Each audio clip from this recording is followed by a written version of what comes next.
Former Fox News host Tucker Carlson again suggesting that he expects Donald Trump to be assassinated. Let's watch. Are they going to let Trump be president? No, of course. I mean, look, if, they protested him, they called him names. He won anyway. They impeached him twice on ridiculous pretenses. They fabricated a lot about what happened on January 6th in order to impeach him again. It didn't work. He came back. Then they indicted him. It didn't work. He became more popular.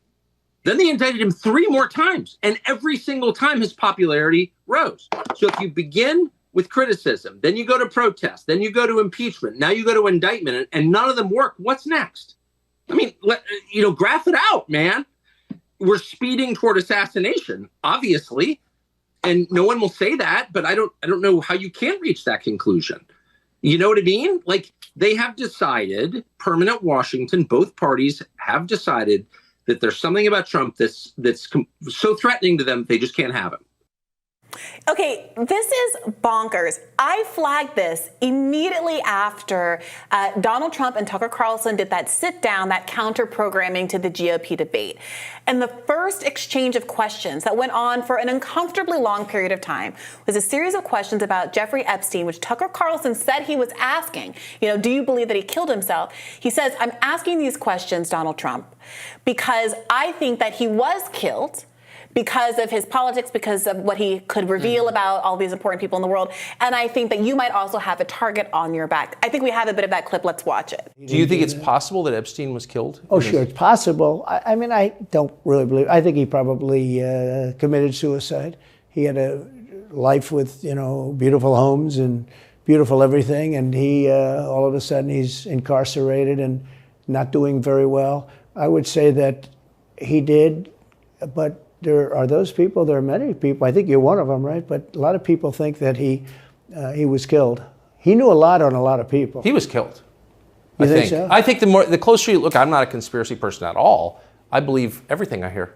But yeah, the closer you look into it, I mean, the Attorney General of the United States, your Attorney General clearly lied about the Epstein death. Yeah, and he was. Why? He was, certainly it wasn't well done. They had no cameras, they had no anything, everybody was sleeping, and a case could be made. Look, I'm not going to get involved in it, but I can tell you a case could be made either way, but it certainly wasn't the most well-run place. So the reason I'm asking you is I'm looking at the trajectory since 2015 when you got into politics, for real, and then won. It started with protests against you, massive protests, right. Organized protests by the left, and then it moved to impeachment twice, right? And now indictment. I mean, the next stage is violence. Are you worried that they're going to try and kill you? Why wouldn't they try and kill you, honestly? They're savage animals. They are people that are sick, really sick. Okay, so why wouldn't they try to kill you? Why wouldn't somebody try to kill you? A bunch of questions about why wouldn't someone try to kill you? And now doubling down on this line of inquiry with his other host saying, I think they're going to kill him. I think I'm going to kill him. This feels like, look, I'm no big fan of Donald Trump, but this makes me uncomfortable. This feels like kind of, dare I say it, stochastic terrorism. But Tucker Carlson is bringing up, trying to incept into everybody's minds the idea of assassinating Donald Trump. I think he's suggesting, and you can agree or disagree with this, that Donald Trump obviously melted the brains of a lot of people to thinking that he's the great Satan. And there has been an escalation in, obviously, you're well within your rights to protest him. You're well within your rights to think that the conduct he engaged in is worthy of impeachment or indictment, conviction, etc. But it is an unprecedented level of opposition to this man and his rule. And Tucker's suggesting, what more do you escalate to? Now, I don't actually think there are plots to kill Donald Trump, and it is reckless to suggest otherwise. It is reckless to suggest. It is reckless to suggest. Last time we brought this up on the show, I pointed out that the liberal media went crazy when Hillary Clinton suggested that Barack Obama might be assassinated, and that's why she didn't want to drop out of the 2008 primary prematurely. Because folks understood that there is a way that you can kind of encourage behavior by talking. That's what stochastic terrorism is. I don't think Tucker is encouraging people to assassinate Donald Trump. No, but I don't think that Hillary Clinton was literally encouraging people to assassinate Barack Obama either. But it was the understanding of the public was, why would you even manifest, why would you even say out loud, why would you put in people's minds the idea of assassinating someone who, in Barack Obama's case, who was already being targeted because of the historical nature of his candidacy from a racial perspective, and Donald Trump because, as Tucker points out, he has crossed so many lines in the establishment and hates him for all of these other kinds of reasons. So I don't know. I felt also, like he seemed uncomfortable. Also, the assassinate Trump, again, this would be coming from the Democrats are the ones trying to take out Trump. Democrats are not like vigilantes right now in our current like political understanding. The Democrats are the ones who want to follow rules and experts and establishment and mainstream to the end of time. So they're not going to assassinate Donald Trump. They're going to subject him to bureaucratic processes until it drags him into the ocean. That is their modus operandi. But it's not like the vigilante's going to come and take him out is like a right-wing fantasy of how right-wing people take care of things these days. But he is a right-wing person. Well, but he's not suggesting right-wing people are going to take out. I disagree. So we both know that out of the Dominion lawsuit, deposition, disclosures rather, we know that Tucker Carlson said he, quote, hates Trump passionately. I hate him passionately. I mean, he said that about in that moment. I don't know if that's a... How many people did you once hate passionately that now you're besties with, Robbie? I mean, I've certainly expressed unkind sentiments about people in the heat of the moment after a particularly rough day where I don't. There is exactly one person I can think of that I've used that sort of language with who I now like a great deal, and that is a political commentator, one of Hillary Min, Peter Dow, who was one of the worst people against the left back in 2016, but subsequently realized his politics were not where it was at, changed his mind, and has been a strident advocate of Bernie Sanders in 2020 and since then. I can't think of anybody else, and because he substantively changed, I now have all this warmth and affection for him. Generally speaking, that email was not that old, first of all, and there's nothing to evidence that he has changed his position. I think he was very well. He was supportive or warm toward Trump or a lot of Trump policies before. I think he was. I don't know. I think he was deeply. Hold on. I think he was deeply frustrated with the things Trump said and did in the election vicinity that harmed Trump and his ideas and the conservative movement, and that was extremely frustrating for people who actually care about the future of the Republican Party and conservative ideas. Okay, well, to watch Trump just embarrassing himself and everyone else, and just putting himself in like a future unwinnable position, and putting the entire movement in a future unwinnable position. Well, Trump's still doing all of those things. He's still doing election denialism. He's doing it on Tucker's show with no pushback. But what we know from those same Dominion disclosures is that Tucker Carlson, despite having that private position about Donald Trump, understood that it was good for business to be friendly with Trump. And so he, in fact, castigated other employees of Fox News for saying anything critical of Donald Trump, even though he shared their underlying view that he hated him passionately. So now, all of this is in the background of my head as I'm watching Tucker and Trump sit across from each other. Trump, say what you want about him, he's a very savvy media figure. He knows what Tucker Carlson said about him. He knows.